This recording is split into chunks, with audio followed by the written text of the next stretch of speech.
such a great pleasure to be here with you today to present this conversation with the great Nashen Penn.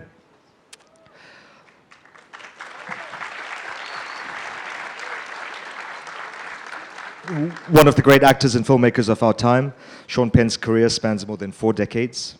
A 5-time Oscar nominee, he has won 2 Oscars for Best Actor, for Mystic River and for Milk, among many other awards around the world. As a director, his films include The Indian Runner, The Pledge, Into the Wild, Flag Day, and the documentary Superpower. Penn is a highly regarded humanitarian, and the emergency relief nonprofit that he co-founded, CORE, delivers aid to underserved communities around the globe. He's the recipient of a much-deserved tribute at this edition of the Marrakech International Film Festival, and we are very privileged that he's here with us today to talk to us about his astonishing career. Another warm round of applause for Nashen Penn.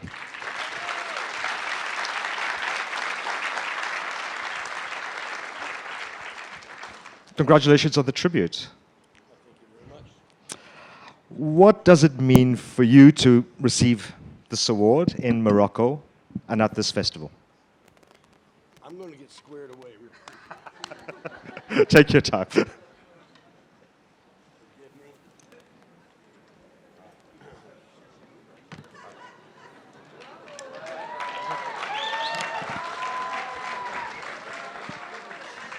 Okay, so let's start again. And we'll start again.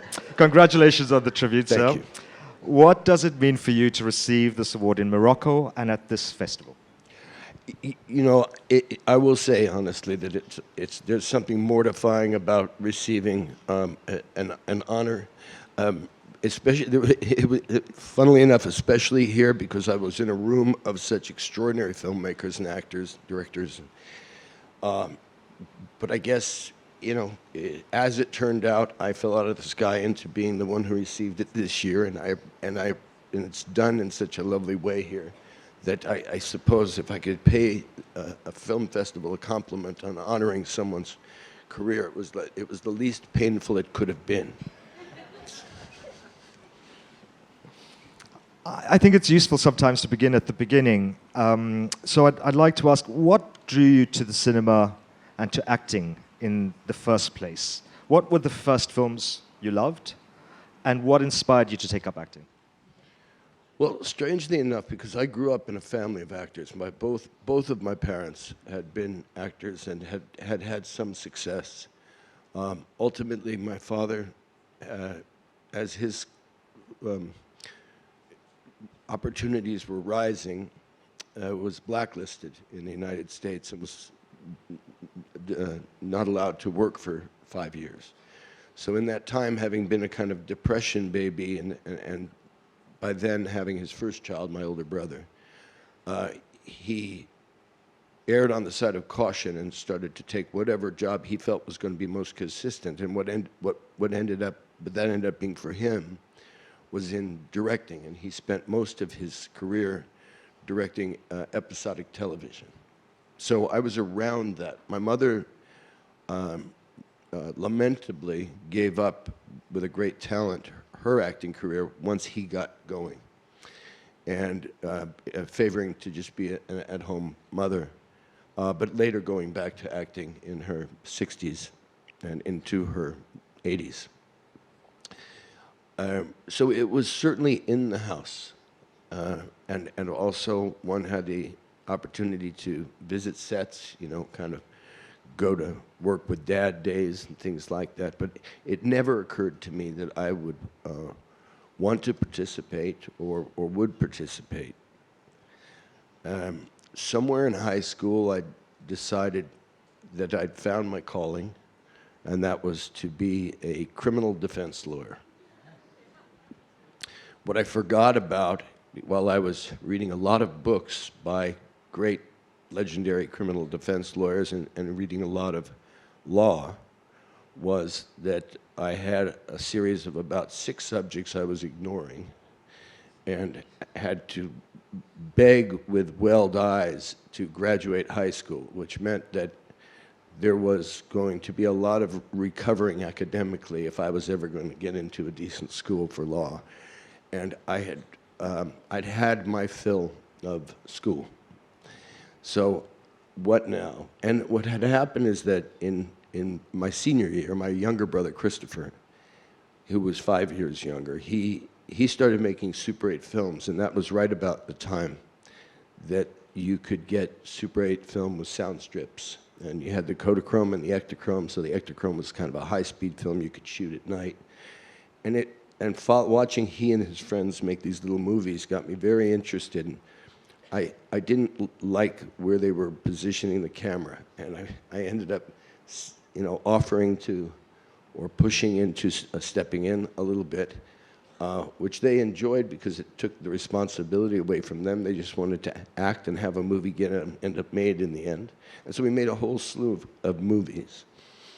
And still not thinking this is what I wanted to do with my life, but I was starting to feel that I enjoyed directing.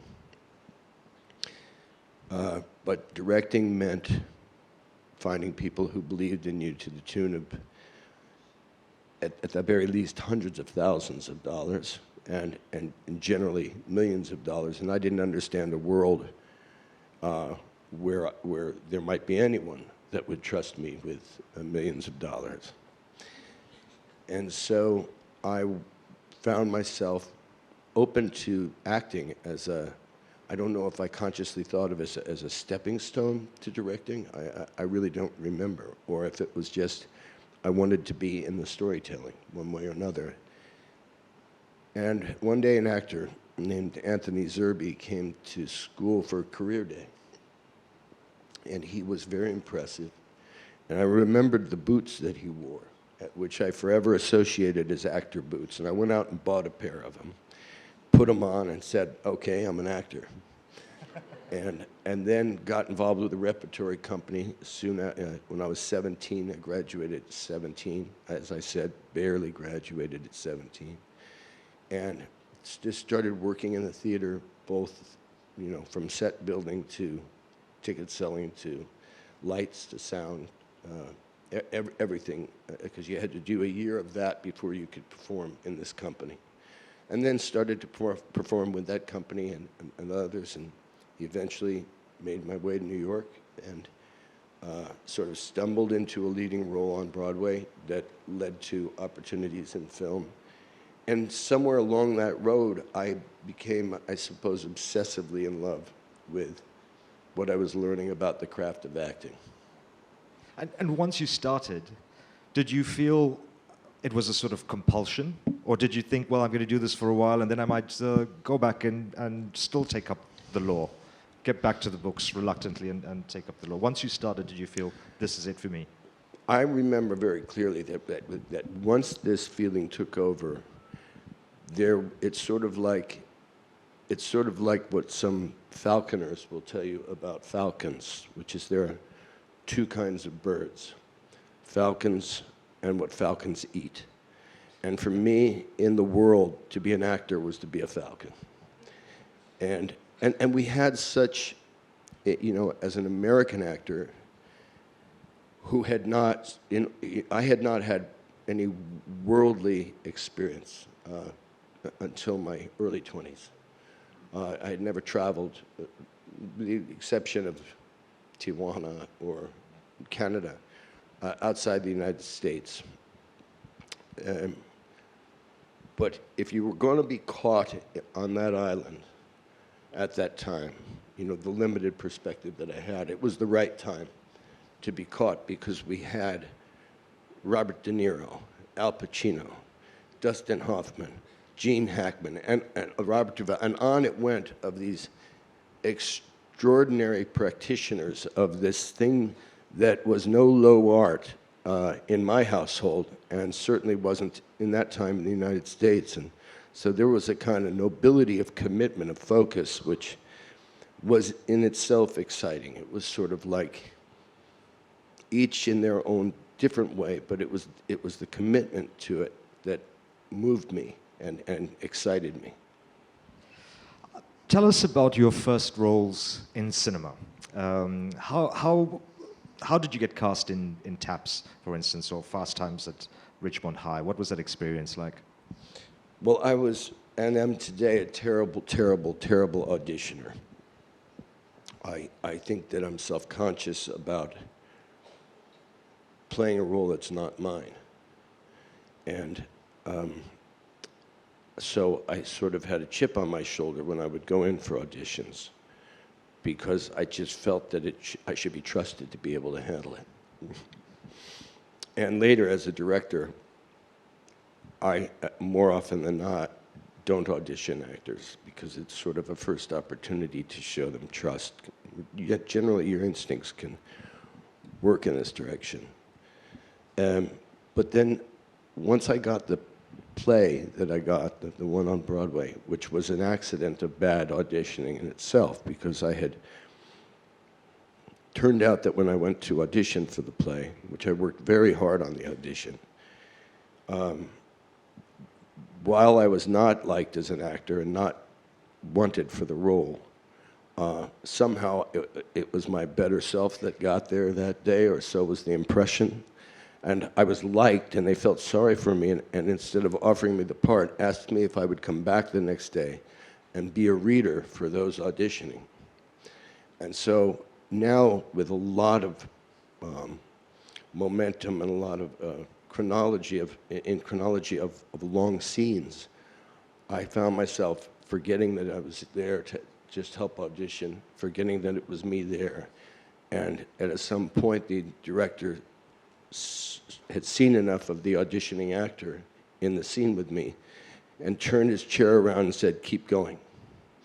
And so that led to that play. I was seen in that play, generally favorably, and some film people came to the play and asked me to come in and audition for Tabs. And I, at that point, I think because I was feeling a certain new level of confidence, which I think being in the theater, having the challenges of working on the stage every day, you have a kind of exponential sense of where to put your concentration. And so it was less about my insecurities as an auditioner and more about owning it. And so I just remember I was jumping up on the director's desk, and I was, I felt free in the room that day and got that part. And then things got, with ups and downs, it became kind of the trajectory that's allowed me a lot of freedom over the years as an actor and ultimately as a director. I came across something the other day that really made me laugh. It was the first time I saw it. It's a press conference from some years ago, and a journalist asked Russell Crowe if he used the Stanislavski method, to which Russell Crowe responded, "No, I use the Russell Crowe method." You have played such an incredible range of roles. Is there a Sean Penn method? How do you typically prepare for and take on roles?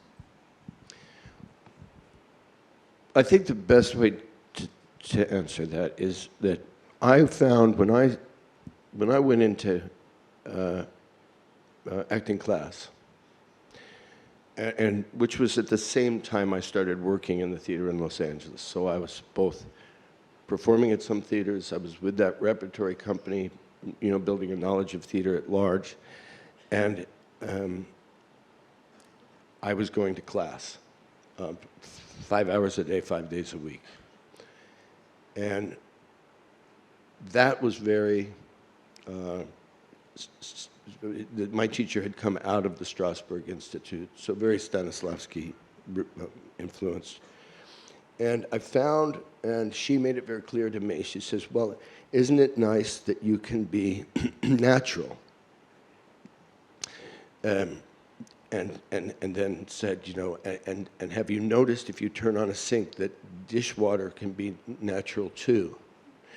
And it reminded me of a girl that rejected me in high school and thought that I really felt that I deserved her attention, and wrote me showed me a picture, got a National Geographic picture of pygmies, and on the back it said, "Pygmies are special too."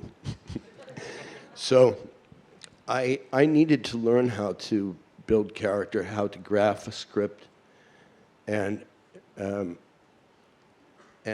I was doing that through what you would typically associate with the Strasbourg teachings. And initially, that was extremely important because I had a lot of people, I think, I've seen a lot of people who are natural talents who also can add layers and create different melodies of personality in their bodies and in their voices and in their look, just out of whatever their natural born talent is. I was restricted to, I could have a conversation with you and it might feel like a shy kid in a documentary and not any fake moments. But then I started to have the experience of these things working on me, taking me out of myself and allowing me to get surprised by things that happened and more addressing that as it related to serving a piece and finding how to build a freedom within the restraints of helping to tell that story. And all of those things started to excite me. They created the beginning of collaborative, even in the micro of just with the other actor in a class, experiences where you see the benefit of what happens. And you get yourself, especially most young actors, I think, get very, very, simple word, I guess, serious about that. And at a certain point, that seriousness has succeeded in muscle memory of that toolkit. And it's pretty much at that point that it's a good time to alter your process or to allow it to alter itself. Call that to trust it more. And then find a role where you don't have all the tools and enhance your toolkit sometimes. But I think there was a big moment in my acting class where I had sort of done that, meaning I started to trust that I would find those tools without thinking about them in the process of creating something or, allowing my imagination to create an attack on a role. And then, and I had done this scene in front of my teacher, Peggy Fury, and she said, okay, that worked. What was it that worked? And I said, I just kind of did it. And she said, she looked at the class and said, whatever works. So Russell, if the Russell Crowe school works, knock yourself out. One of the great roles of your career, I feel, is in Tim Robbins' Dead Man Walking. It's a film and a performance alongside a great Susan Sarandon that had such a profound impact on me and on countless others. Let's have a look at a clip from Dead Man Walking. Why were you determined to do this role, and of what importance was the film's message in relation to capital punishment to you? To begin with, I was far from determined to do this role. I was in one of those low rungs of the roller coaster moment in personal and family life at the time, and pretty distracted. And Tim Robbins called me from New York and said, he's got this thing and so on. He told me all about it. I said it sounded fascinating and would have been very interesting to me at any other time, but there was I didn't have interest in it or working at all. And he was a little relentless, and ultimately we got off the phone where I felt I'd been clear. It's not going to happen. I was in post-production on something that I was something I directed, and I was going to the editing room every day, sort of falling one foot in front of the other to get there. And just before we were going to break for lunch, I saw this big figure standing in the doorway, and Tim had flown out from New York, not willing to take no for an answer. And literally, that's what happened. He just bullied me, because I'd read it, and I thought, do I want to go down this dark hole in that now, just of all times? And I think there was, it goes back to I guess I'm a sucker for commitment, and his was strong, and he's a big guy. And the idea that he'd, against odds to get me to do it, just put himself on a plane and came out all the way from New York to California. I was a bit charmed by that, and I said, well, F it, let's do it. And I was really glad that I did. The part of it, so the death penalty in the United States is this does come in to one's thinking at a certain point. One hopes that film can be of value to the conversation about things bigger than film. There's so much assumption that this is strictly a moral decision, and while for one person's morality, allowing someone who does something horrible to someone else, takes a life, takes a virginity, takes what's not theirs, violently, that person should be disposed of. I can understand that. It's not my view that it's the best way to find closure or anything else. But I certainly can understand that and find that an equal morality to my own. But that isn't what the death penalty is in the United States. In the United States of America, the death penalty depends largely on the color of your skin and the size of your checkbook. And also, as one issue among so many that we have in any society, the way the U.S. legal system is structured, it costs over 20 times the amount of the taxpayers' money to put someone to death than it does to house them in prison for life because of the appellate system. And so it just struck me. So yes, did I hope that this would stimulate that conversation? I did, but the funny part of it was, and this may be just the way that brothers rib each other. My older brother, Michael, who's a great, great singer-songwriter, musician, film composer, and one always wants to gain the respect of their older brother. He was a rare visitor, let's say, at a screening of a movie of mine. And he came to the premiere of this movie. And then there was kind of a cocktail afterwards, and we all got together with the cast, the crew, and the guests. And Michael said with me, he says, man, that movie was great. And you know what? It changed my mind about the death penalty. I'm now for it. So it's anybody's guess where the message is going to go.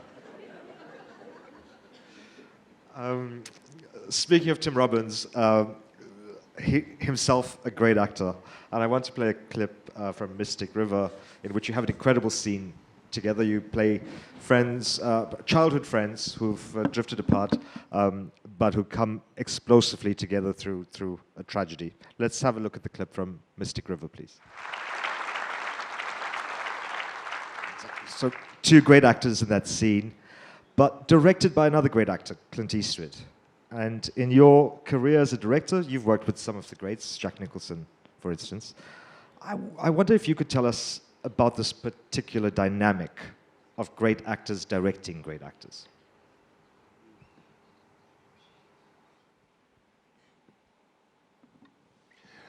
I think any of us that pay attention to film have been in the conversation and have overheard the conversation, read the conversation about, or the thought about what value in particular someone who has been an actor is to an actor when they're directing.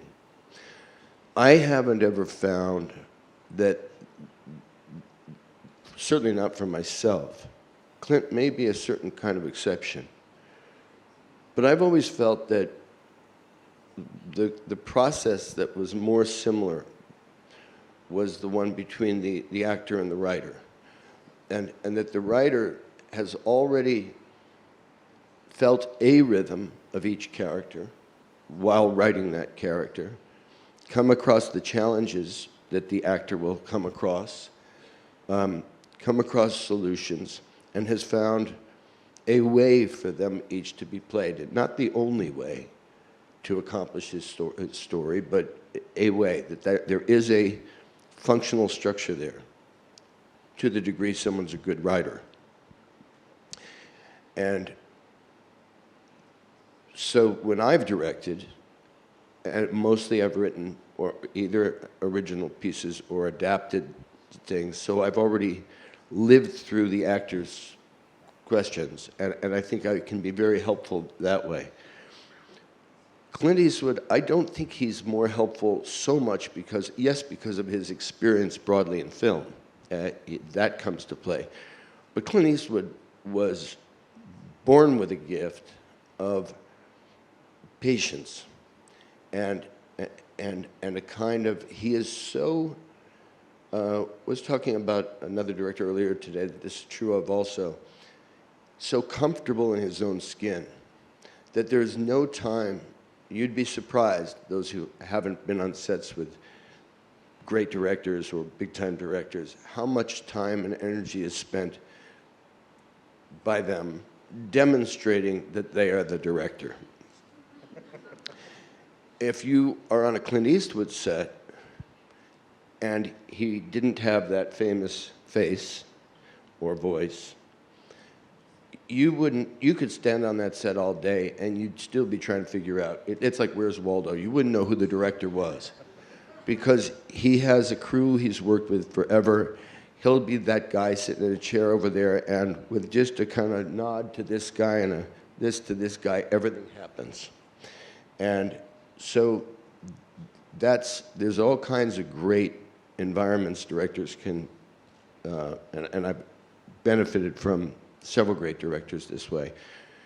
Clint's is so seemingly effortless, and so there's no, you never question if you're trusted. Rarely, I think he feels that there was a famous conversation between a drunk and John Huston at a bar, and the drunk comes to John Huston and says, Huston, you're not so great. 80% of directing is casting. To which Huston says, 95. And Clint is very much in that vein.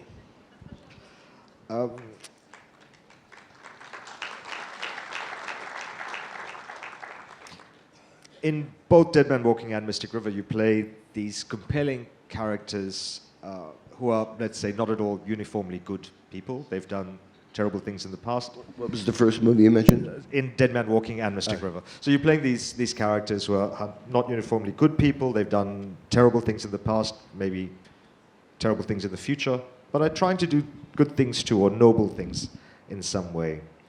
When choosing which roles to do these morally ambiguous characters feel more appealing to you than, let's say, a typical nice guy, as something challenging and nuanced to work on? I think the way that I look at it is, again, this sort of has to do with where you are in your creative ride, what's occupying your interest at a given time. The biggest difficulty as an actor versus, let's say, as a writer-director is that one may get a script that is that's going to be a fantastic movie, and it's a great director. But you feel that whether in your creative work or in your life, more often in your life, that you're sort of not prioritizing the questions that come with that story, because you've been through them and sort of resolved them to the point of urgent value in your own life. And in other words, that's a book you've studied, you've mastered, and you've moved on. And to go back and lock yourself into a place you've already been is, to a degree, to limit any going forward. So you can get yourself on a movie set, be part of a great movie, and stunt your growth. You're looking at a cottage cheese ceiling on location in a hotel somewhere saying, what am I doing with my life? and because you are subject as an actor to what scripts you get sent in that year, and you got to make a living and whatever, sometimes that happens. For me as a writer-director, I'm waiting for that thing that I haven't answered for myself yet. I don't want to have the answer until the movie, on the last day of shooting or the last day of editing, really the last day of editing, gives me the best answer I can find in that period of exploration. Now, when it comes to something like Mystic River, and this is a big part of choosing parts also, I should say, when you're lucky enough to get to choose parts. Over time, when you watch the way different choices affect your life and your work, and where you feel you were value added to something and where you feel less so, what takes over is, do I really want to feel this way? So though Jimmy in Mystic River has, in the playing of the piece, and yes, it's, you say it this way, 2 or 3 scenes facing horror, facing total emotional collapse. Overall, you've got one confident criminal. And so most of the time, one's in Boston shooting that, you feel like one confident criminal. And that's okay with me. If you're playing somebody like, there's a movie most people haven't seen, it's the best example I have, like Sam Bick in The Assassination of Richard Nixon, which is plagued with insecurity and frailty. There's no way you're not carrying that home and kind of having an obligation to hold on to some of that so that you're able to bring it the next day. And those are the movies that wear on you. I think, like with Mystic River, I told Clint, the one big scene where he first discovers that his young daughter's been killed. I read that one time, and then every other time I read the script, I skipped the pages. I knew that's a nightmare. I'll do it one more time on the day. So the morning of, I went back, reviewed the lines that I had read 4 months earlier when he first offered it to me, and then put away, and then just went out and did it, got it over with, and move on. But when you're singing the song of your weaknesses all day, every day, you better be in good, clear shape in every other aspect of your life. You win the Oscar for Mystic River, which of course is considered by many filmmakers the absolute pinnacle of achievement. What was the impact on your life and career winning this first Oscar? Money goes up. For a brief time. The funny thing about like winning an Academy Award, and I'm sure that this is true of anybody that ever did. You know, in most cases, I think I was talking to some people about advertising movies, and I was never very comfortable with it. I never really believed that there was great value in it. In fact, most of the movies I've done that were successful, I did no press for. And I've always had an ambivalent relationship with the Academy Awards stuff. And out of 5 times nominated, I only went twice. And I happened to win those 2 times. And when you go, it's because there's a team. Like with Mystic, it's Clint. It's all those actors of my own generation I'd known for years, and you don't want to let the team down. And it doesn't mean just going. It means all those different parties that are exactly the same party, the same people for months, you know, leading to Golden Globe. It's as bad as it sounds. But there's a lot of investment. And you know, not every suit at a studio is a jerk. Some of them have been passionate supporters of the piece, or the marketing people. and you're seeing it every day. And so when you're sitting there and your name is called, the orgasm of relief that you did not let everybody down is the only joy necessary or available. It's just relief. There's no victory, just relief. For Milk, in Milk, for which you won the second Best Actor Academy Award, you played a real-life hero, Harvey Milk. Let's have a look at a clip before we discuss this film.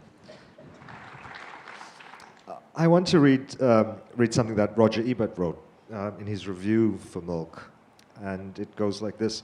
Sean Penn amazes me. Not long before seeing Milk, I viewed his work in Dead Man Walking again. Few characters could be more different. Few characters could seem more real. He creates a character with infinite attention to detail and from the heart out. Here, he creates a character who may seem like an odd bird to mainstream America and makes him completely identifiable. So when playing this revered character, Harvey Milk, did you feel an intense sense of responsibility to get the character as perfectly right as possible?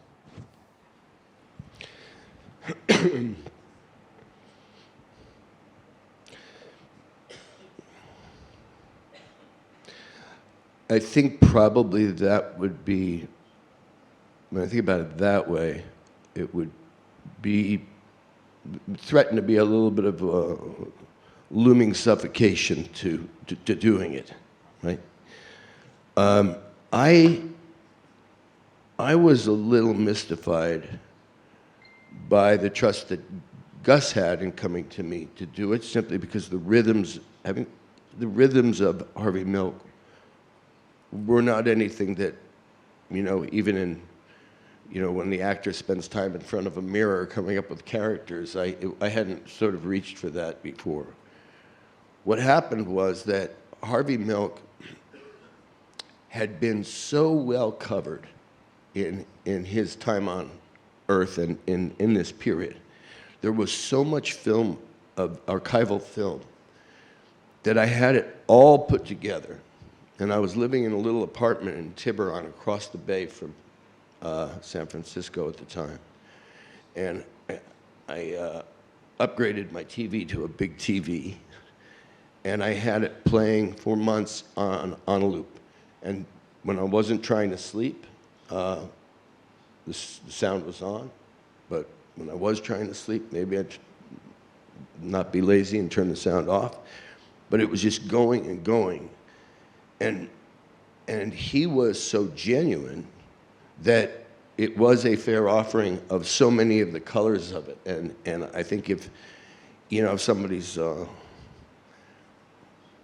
reacts to 10 things in these 10 different ways, even if you don't have an example of the 11th, those are a really good clue map to get to how he'd respond. And I don't mean choice, but viscerally.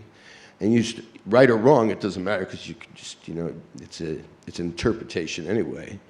But you're feeling trust in it being able to help you say the thing, and that carries on. And I ended up feeling this visceral thing because I spent so much time with that, but also with the survivors of that plague that had been AIDS, that had been close to Harvey Milk. The ones that had worked his campaign, his lovers, his friends. And I was constantly in that, and I kind of fell in love with him. And I felt like, that question you get asked, who, in history would you like to meet if you could meet one person? And to this day, it's Harvey Milk. And I'd ask him the tragic questions. He was killed right before this plague came after so many people. He would have been such a valuable voice, such a loss. And there was this part of it when, and I know this is sensitive with people in all parts of the world and in this part of the world, but one of the really instructive things was at a dinner that Cleve Jones, who is represented by Emile Hirsch in the movie and who is still alive today, Cleve, and he was the founder of the AIDS quilt. Wonderful guy, and had been very close to Harvey. And I had asked him to put together a dinner on behalf of the other actors who were going to be playing these counterparts of all the living people that were being portrayed and the actors playing them, so that everybody could kind of get to know each other and get to know their counterpart. And we took this room out in a restaurant in San Francisco before shooting. And Cleve hosted this thing, and he really wanted to help open his friends, those who had been friends of Harvey, to their counterparts, to like trust these people, they're with us, right? And at one point he said, you know, that for too long, the progressives, straight progressives, who have supported them in their journey towards basic human rights, say, you know, think progressively through the lens of they're just like us, the only thing different is the sex. And what Cleve said is, the sex is the same, that's friction. He says, we're just like you except for the oppression that we've experienced. And I think that was really instructive, and it was so it was so tangible. And I think that was a great way to start that film. And it should be said that, you know, this is another example of my good fortune in terms of the kinds of directors I've gotten to work with. I mean, there's nobody better to work with than Gus Van Sant. He's just a great director.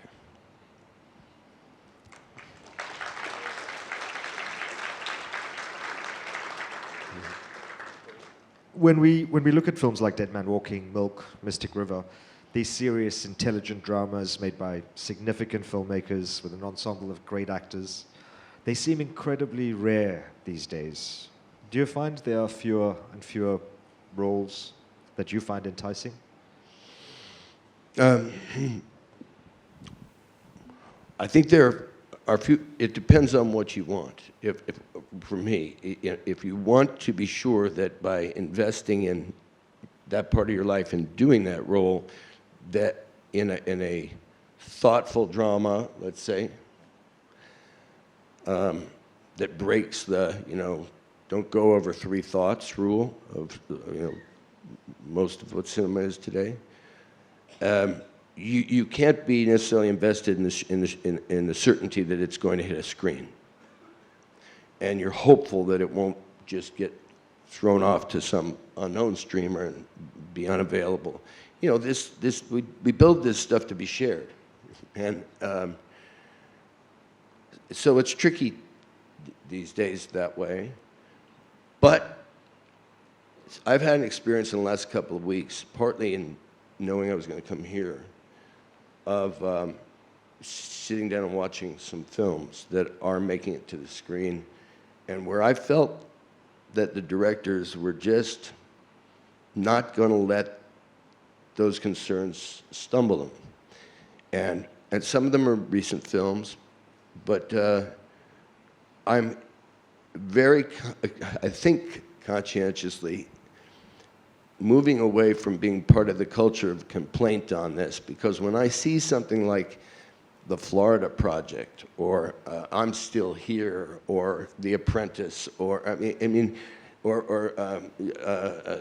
Emilia Perez, it's as great. It's like it is as good as the '70s cinema. It is still here, so it's almost like I don't want to be that person that's saying, you know, women basketball players should be paid as much as male basketball players, when I, as a woman, never attend or pay for a gosh darn ticket, right? I want to start attending these films and say, you know, despite it, there's great stuff still happening. Let's keep that alive. Let's pay attention more to that than all the nonsense that it is.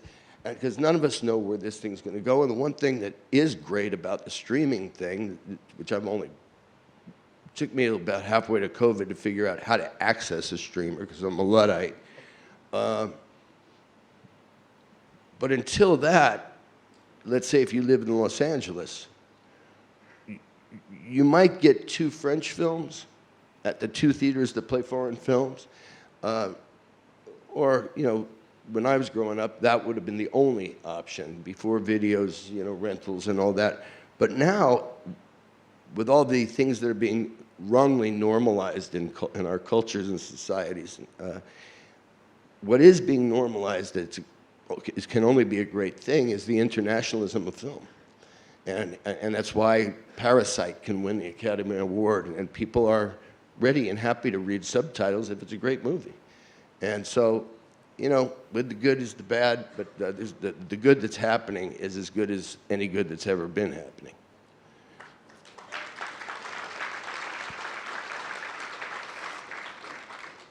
We're going to flash forward now to Superpower, a documentary you co-directed and are very much in.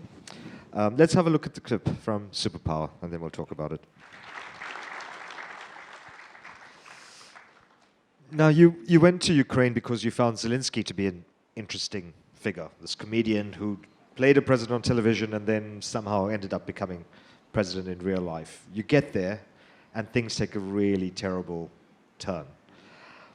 Why did you not get the hell out of there at the first sign of trouble? What made you stay there? Not only stay there, you've been back.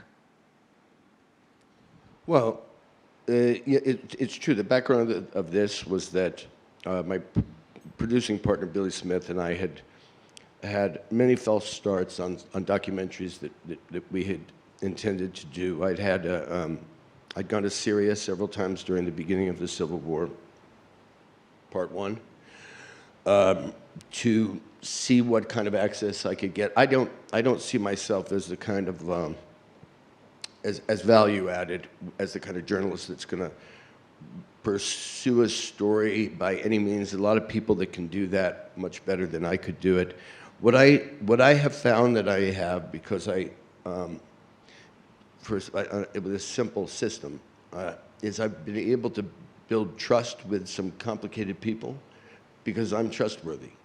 And that doesn't mean I'm going to trust me to say nice things about you. I would tell whoever it was that I am really willing to not come in biased. I'm going to, show what I find and see, and I'll use all my resources, both internally and externally, to do that responsibly and well. But if you're telling me your policies towards your people or what you're saying about development of weapons or whatever it is true, then you and I should be just fine. And so you either benefit because it is true, or you benefit because of the hubris of that person that thinks that they're going to get over on you. So I had gone to Syria, met with Assad, was assured that I would have access to anything I wanted. I was able to have reasonable risk-benefit calculations for anyone I was asking to come with me there, good points of contact for security and so on, but without having minders or a big footprint, and be able to travel throughout. And the idea was to talk to all sides. We went to Russia, tried to talk to Putin about it, but in the end, all the promises of freedom were the gatekeepers were squeezing them, and we backed out of that one. Then we started shooting one on Khashoggi in Istanbul, and then I found out that a really fantastic documentary filmmaker was already there and much better funded than we were, and we were competing for the fiance of who I wanted to tell the whole story through once I met her, of Khashoggi, because she was powerful force, and she wouldn't be exclusive to us. So I said, here's our sources, go make it. And they went off and made a really good movie. So Billy and I were looking for something to do, and he had run across someone who had contact with Zelensky. At this point, what I knew was that Zelensky was a comedian turned president, had played a comic role as a school teacher turned president that was a popular TV series and servant of the people. and that he'd had a bad phone call with President Trump. And something perked my ears about that, and I thought, yeah, let's go tell this whimsical tale about this guy and maybe learn something about Ukraine. And that was all pre-COVID, and so as we were planning that, COVID hit. And you know, and bit by bit I was starting to do some background research because I was pretty naive about the country's history and the dynamic between Russia and Ukraine. So then during COVID, we were trying to figure out if we could go and meet him. And I met him first on Zoom during that period. And as difficult as it was to travel at that time, even more complicated to get what it would take to get in the presence of a head of state. Because of course there's the added security around their health and safety. So we said, okay, it just got put off and put off. And by the time we were ready to go, well, the story was becoming, this would have been, first trip was in November, so January, so that's November 2021. And, you know, most of you know this is a war that had been going on since 2014, but very limited in terms of its territorial challenge, and all in the east. And Ukraine otherwise had been functioning, you know, like a very free society. And so now was the build-up, a lot of rumors of an invasion, various opinions, some of them absolute, that this invasion was going to happen. I didn't think so. Didn't make sense to me. I didn't see any upside for Putin. And so we went there in November to meet him, and they had the crisis internally because there was a leak inside the president's office on intelligence operation related to the Wagner operators who had brought down that airplane some years earlier, where they were all set up, and it was a sort of, this is all open source now, but a brilliant sting operation. And they had all the players in one place and were just about to grab them, and somebody leaked it and they fled. And so just when we were there on the first trip to do that, so he was a little busy. But we got to go to Mariupol, to go in the trenches with the soldiers at that front line. We were able to go out to see great music and meet both political and cultural leaders there, veterans of the Crimea War. It was a great introductory trip. So we go back to the United States, and now we, you know, trying to get to where we can make a meeting with this president who is facing increasing pressures. And right about the time that we're given a date, maybe a day before, there's this thing that happens on cell phones sometimes. I remember going into Libya during the NATO bombings, and you'll get these messages on your cell phone in big red letters, and that's your government telling you, you know, you are going in there at your own risk, do not go, whatever it is. And our phones got hot red. And so we went. But which is to answer that part of the question, by that time, one suspected we were going to be telling a less than whimsical tale of a comedian turned. And so I guess that mindset was already there. We're going to capture something. So we go, and we were there, I guess, about 5 days, waiting for that window of opportunity. Because what I had said to Zelensky, it goes back to this trust thing, is I don't want you to tell me on Zoom that you will participate in this documentary, because I don't want just to have what a better, more experienced journalist would have. I want to know you trust me in a way that we're going to be able to talk in a way they can't get. And so I want to come the first time without a camera.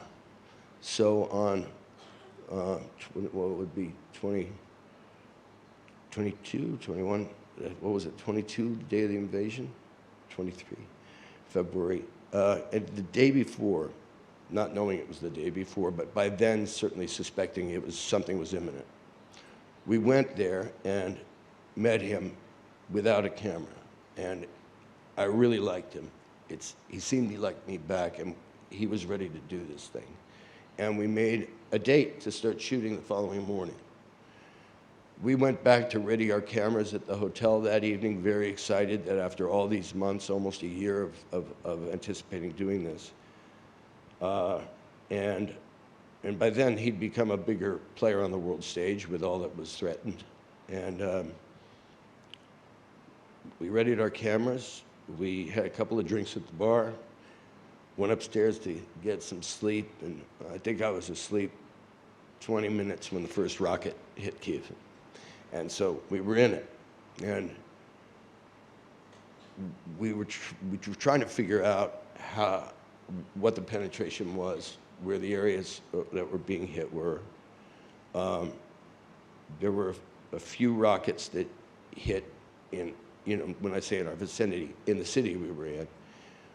But we also came to know that the Russian commandos were only 10, 15 kilometers outside the city, had taken an airport. And then we were hearing that there was, within 12 hours, there'd be complete encirclement of the city. This is what the ground stuff was. And that the idea was that they were looking to decapitate the government and kill him. And then daylight came. Didn't sleep much the rest of that night.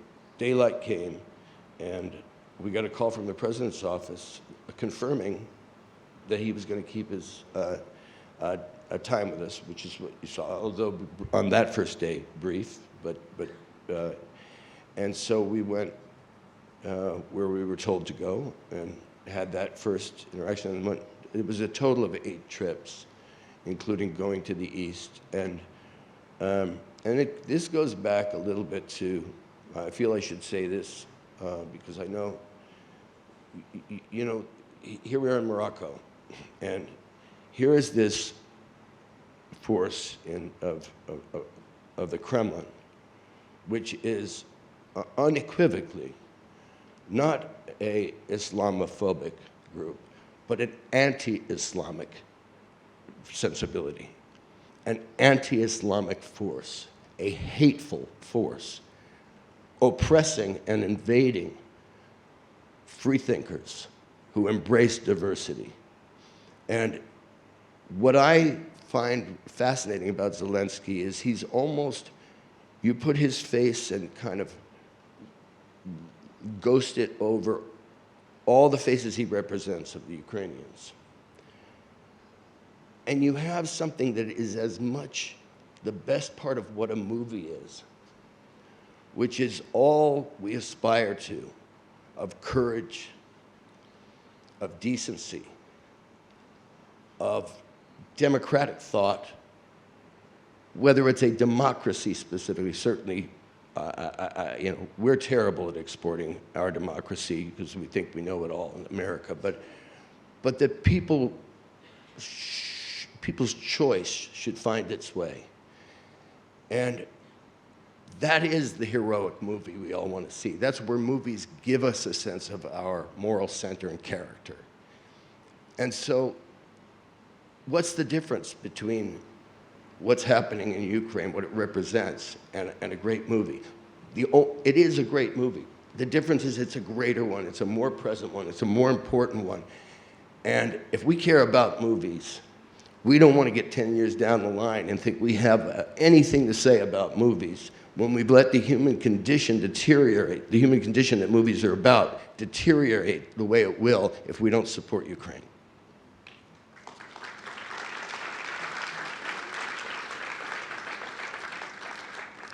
You say in the film, in Superpower, that because of your recognizable face, your fame, this allows you to access places and people.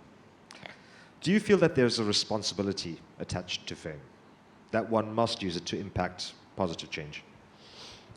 There is a responsibility, and it's an imperfect trail. You don't know it all, for one. You have to be careful And I think it's always important to, any time I've done anything journalistic, whether in print or with this film, this goes back to something, forgive me, anybody that was at the ceremony the other night, of repeating, but don't miss looking up just the closing argument that the actor and intellectual and comedian Stephen Fry, you just go on Google and look up Stephen Fry closing argument. And it has to do with a debate where he was, Odd Bedfellows partnered with Jordan Peterson in a debate against Michael Eric Dyson and Michelle Goldberg in the New York Times on political correctness. And it becomes a very heated debate. I recommend watching the whole thing, but if you want to just see quickly 3 minutes of something genius, it's Stephen Fry's extemporaneous response to what he could not have anticipated would have been the flow of that debate. And in the end, I hate to give you this spoiler, but what he recommends is passionate uncertainty. That doubt is one of the important things that we have to have. So I always, because I believe that, and because I feel doubts even within my most confident opinions, I think if you're open with that, then people make up their own mind, but they see one view strongly.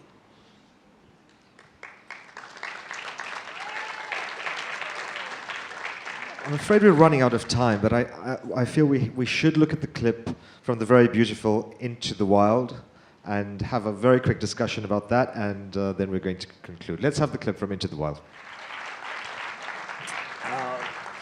The book on which the film is based had a really immediate impact on you, and I wonder about the wanderlust you depict and convey so beautifully in the film. As also an expression of your desire, your curiosity to go everywhere and see everything. Tell us a bit about that connection. I think, one of the terrible things about doing anything repetitive, like at a film festival where you do talks or press conferences or interviews, is, some things you do return to and want to share, and you're infinitely aware there are people in the room who were in the room yesterday and heard you say it before. But so forgive me on that, but I've come to be very fond of, most militaries have patches with slogans, and various are more free than others. And there's a military patch. I went on Amazon and ordered about 100 of them, give out to people, and because it expresses, let's say, the cynical part of my nature as it relates to people. I used to say, I love humankind. It's humans that get to me, and this one is it just says suck less, and which often I feel like is the message I want to put out a lot in my country to a lot of the constituents. But there is that part of all of us that sometimes struggles with the parts of society, good and bad, that demand compromise of our own imagination or ideas. And now I'm not talking about governmental oppression. I'm talking about finding civility. It takes not always being right, and being able to understand that it's not always going to go your way, and that there are going to be rules and laws if we're going to be able to function together, and if we're going to have a right mutually to drive on streets paved by our taxes and so on. And then with the excessive injustices that go along with that, and I think worst of all, hypocrisies, most people that I've known come to a place, particularly at that early adulthood stage of life, where they're starting to form real questions about that, and in that fork in the road where our decision is to either live an authentic life, which is the best sensation I would suggest that any of us could pursue. It's the thing that our children most want from us, is to have an example of authenticity and the freedom to find their own and embody it. And when I read Into the Wild, it was just that. And you used a great word, wanderlust. And I think wonder is in everything we're not experiencing because we're not alone. And so let's get alone for a second. And then you find out that, that it's not really alone, because there's this gigantic, cosmically magical partner called nature. And so for that to be the co-lead of the film with any of us, a human being, in this case Chris McCandless, it caught me in a way where I knew. I can tell you, for example, this will shorthand it, even though it sounds a little tangential. Over an 8-month shoot, very demanding shoot, I will say there were times that the director of this film frustrated members of his cast or crew. But this story, I always knew I had their loyalty and devotion just as strongly every day, because it wasn't to me. It was to this story that they all owned. And we trusted that all audiences could own it too. It's so human. Yeah, and so I love this story, yeah. I thought we'd run out of time completely because this gentleman needs to get to the airport, but we have time for some audience questions. So we're going to take one there, the person standing up. Hello, Mr. Penn. Many thanks for your interest in Ukraine. I'm coming from Hungary, neighboring country, and I was there at the border when the war broke out in highest volume. I would kindly like to ask you, what is your opinion about the artists who are suffering due to the war as well? Not only Ukrainian artists who have to leave their home and not able to create, but also Russian artists who are, if they are not on Putin's side, or are they are expelled from Ukraine, and even because of they are Russian, they are looking like black sheep in many places. What is your opinion on that? Thank you. Yes, I've considered that a lot. I hope we all have. It's a kind of a horrible trap that they've been caught in, and what I wish for them is that the hunger and passion they have for their art floats them, and ultimately that they're able to become part of the solution with this. The arts are big medicine and big stimulants for change, and that's been proven throughout time. It is also true that it's sort of it does make sense that being very close to it, it's sort of in the bubble of the Ukrainian side of it for the last couple of years, that my conscious sympathies have been more present, focused on whether it's artists or mothers or families of soldiers in Ukraine. But there are Russian heroes of culture out here, and I applaud and would get on board with supporting and highlighting that in any way that I could find time to prioritize. But I think more important than my answer to your question is that it's good to remind people that this is a tricky situation for everybody.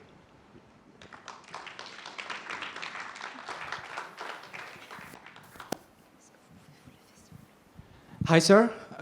First of all, welcome to Marrakech. I hope you like the city. I want to ask you about something you just talked about. Is how do you think the film industry has changed since you started, and how you think about the rise of streaming platforms? Thank you. Well, I'm going to you're going to catch me one part, whatever's like a Rorschach test on this, because there's so many ways to approach that and think about it. Today's thought, at this moment in this day with you, as you ask it, I say, I have kind of yielded to this. I would have been bitching and complaining about it, let's say, for the last 12 years, until recently, but you're going to have to reverse engineer this, and I'll make sure you know the context, because you might be a little young to depend on knowing it. There was a moment where Dylan went electric, and nobody knows the reference to Dylan going electric. So Bob Dylan got a lot of pushback when he went. They thought he was the purist with an acoustic guitar, and it shocked people when he picked up an electric guitar. It also broadened his audience, and it also made some magic that he wouldn't have made, just limiting himself to one thing. The great artists of our time, and I would use, for example, David Bowie, to me, is an artist on the level of Da Vinci. And so much of that, it took,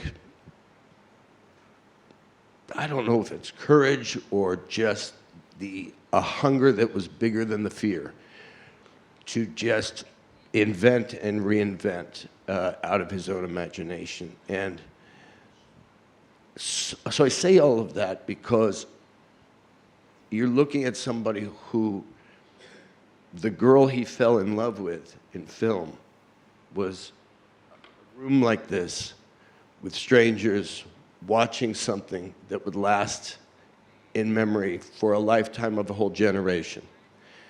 And with a very kind of reverential presentation, these things we call movie theaters are pretty, they focus our attention on the screen and the sound. And so I'm a little stuck with that. And let's say for those last 12 years, I might have projectile vomited a few times when I saw some kid watching a movie on his cell phone. But I do consider that maybe their eyes and minds are faster than ours and see this there. And we hear about professional baseball players, the great hitters. And what we see as 127 mile per hour fastball, they see in slow motion, and they can see it spin and exactly where it's going to.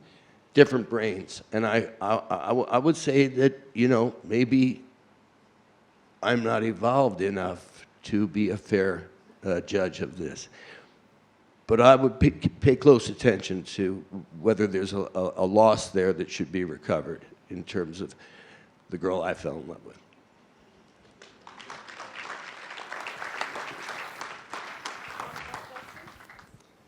Hello, Mr. Penn. I have a question concerning your film Into the Wild. What do you think about the impact that it has on the youth, like all the backpackers that went out there, they get inspired by the movie? And that's it. Thank you.